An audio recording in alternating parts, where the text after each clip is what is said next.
দিন দিন যেন নিয়ন্ত্রণের বাইরে চলে যাচ্ছেন ইলন মাস্ক। ভাবসাব দেখে মনে হচ্ছে প্রেসিডেন্ট ট্রাম্প নন, তিনিই যেন চালাচ্ছেন হোয়াইট হাউস। এবার তো রীতিমতো বোমা ফাটালো আল জাজিরা। ইলন মাস্কের বিরুদ্ধে এবার এক ষড়যন্ত্রমূলক অভ্যুত্থান ডেকে আনার অভিযোগ তুললেন এক মার্কিন শীর্ষ কর্মকর্তা। শুধুই কি তাই, মাস্ককে নির্বাচনে অংশ নেওয়ার চ্যালেঞ্জও ছুড়ে দিয়েছেন ওই কর্মকর্তা।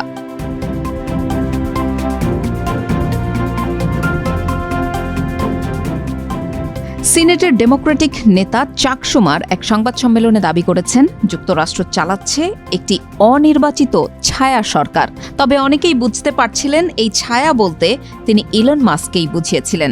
এদিকে মাস্ককে একটি ষড়যন্ত্রমূলক অভ্যুত্থান করার জন্য অভিযুক্ত করেছেন নিউ ইয়র্কের হাউস প্রতিনিধি আলেকজান্দ্রিয়া ওকাসিও-কর্টেজ। এক্সে ওকাসিও-কর্টেজ লিখেছিলেন, যদি তুমি ক্ষমতা চাও তাহলে নির্বাচনে প্রতিদ্বন্দ্বিতা করো এবং জনগণের ভোটে নির্বাচিত হয়ে আসো।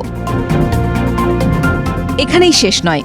নর্থ ক্যারোলিনা বিশ্ববিদ্যালয়ের স্কুল অব ল-এর সাংবিধানিক আইন বিশেষজ্ঞ অধ্যাপক মাইকেল জে গেরহার্ড বলেছেন, সরকারের ওপর মাস্কের প্রভাব অগণতান্ত্রিক এবং সম্ভবত অসাংবিধানিকও।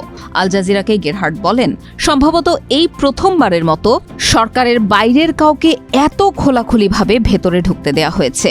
ইলন মাস্ককে নিয়ন্ত্রণে রাখার কোনো ব্যবস্থা নেই। গেরহার্ড আরও বলেন, ট্রাম্পের পক্ষে তাকে যতটুকু ক্ষমতা দেওয়া সম্ভব তার সবই তার আছে। তার বর্তমান অবস্থান বিবেচনায় তার কর্তৃত্বের একমাত্র সীমা হল ট্রাম্প নিজেই। আইনের অধ্যাপক গেরহার্ড আরও বলেন, যদিও মার্কিন রাজনীতিতে সিংহাসনের পেছনে ক্ষমতার কলকাঠির উপস্থিতি নতুন নয়, তবুও সরকারের ওপর মাস্কের প্রভাব আইনের প্রতি অভূতপূর্ব অবজ্ঞা প্রদর্শন করছে। আমেরিকার ইতিহাসে প্রায় প্রত্যেক প্রেসিডেন্টই দুর্নীতিতে জড়িত থাকলেও মাস্ক নির্লজ্জভাবে সকল সীমা ছাড়িয়ে গেছেন। তিনি সরকারের কাজ নিয়ন্ত্রণকারী আইনগুলিকে অমান্য এবং উপেক্ষা করছেন।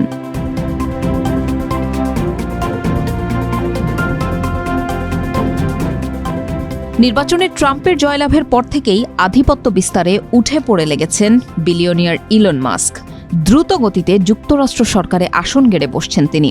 সরকারের ওপর তার এই নিয়ন্ত্রণ চিন্তার ভাঁজ ফেলেছে ডেমোক্র্যাট ও সাংবিধানিক পণ্ডিতদের কপালে।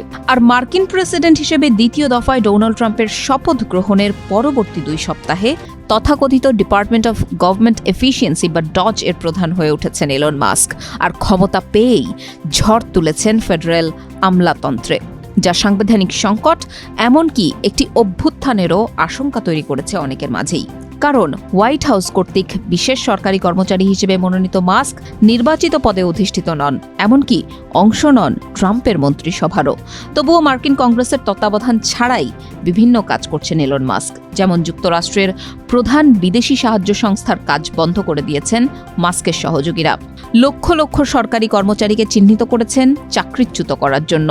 লক্ষ লক্ষ আমেরিকানদের সম্পর্কে শ্রেণীবদ্ধ তথ্য এবং সংবেদনশীল বিবরণের অ্যাক্সেস নিয়েছেন এবং নিয়ন্ত্রণ নিয়েছেন ট্রিলিয়ন ডলারের সরকারি ব্যয়ের প্রবাহ পরিচালনাকারী অর্থপ্রদান ব্যবস্থার।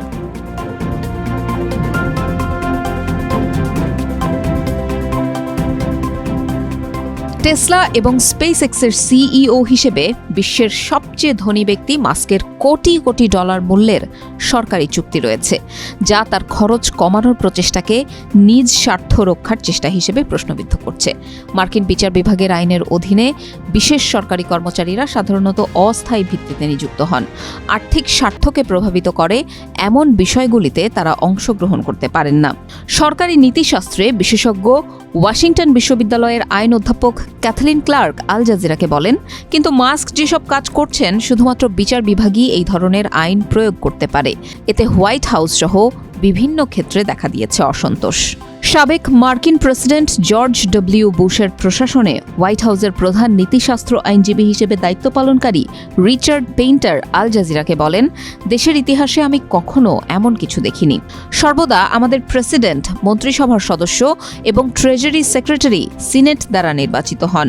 প্রেসিডেন্ট মন্ত্রিসভার সদস্যদের নিয়োগ করেন। তারা নীতি বাস্তবায়নের জন্য হোয়াইট হাউসের সাথে সমন্বয় সাধন করেন। কংগ্রেস কর্তৃক বরাদ্দকৃত অর্থ ব্যয় না করে আপনি পারবেন না।